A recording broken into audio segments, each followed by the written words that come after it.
ప్రజలకు ఇష్టం లేని ల్యాండ్ టైటిలింగ్ యాక్ట్ అమలు చేయబోమని ఎప్పుడో చెప్పాం. మళ్ళీ ఇప్పుడు అదే మాట చెప్తున్నాం. ఆ చట్టం ఆంధ్రాలో అమలు చేసేది లేదు.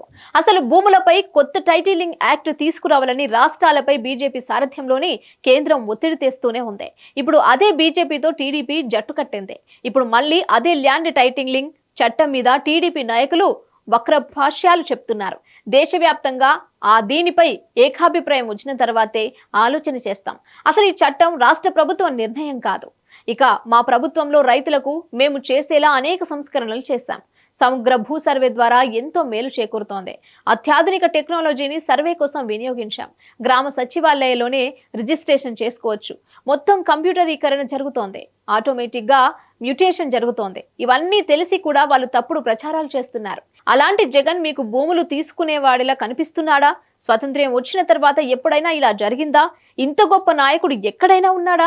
చుక్కల భూములను నిరుపేద రైతులకు పంచితే జగన్ మీకు భూములు లాక్కునేవాడిలా కనిపిస్తున్నాడా? 35 లక్షల ఇళ్ల పట్టాలు ఇచ్చిన జగన్ మీకు భూమిని లాక్కునేవాడిలా కనిపిస్తున్నాడా? రాష్ట్రంలో ప్రజలంతా అమాయకులని అనుకుంటున్నారా? ఈ ప్రభుత్వం రైతులకు అనుకూల నిర్ణయాలు తప్ప ఒక్క వ్యతిరేక నిర్ణయాన్ని తీసుకోలేదు. దొంగరాతలు, తప్పుడు ప్రచారాలు మానండి. మళ్ళీ చెప్తున్నాం, మా ప్రభుత్వం ల్యాండ్ టైటిలింగ్ యాక్ట్ ను అమలు చేయడం లేదు.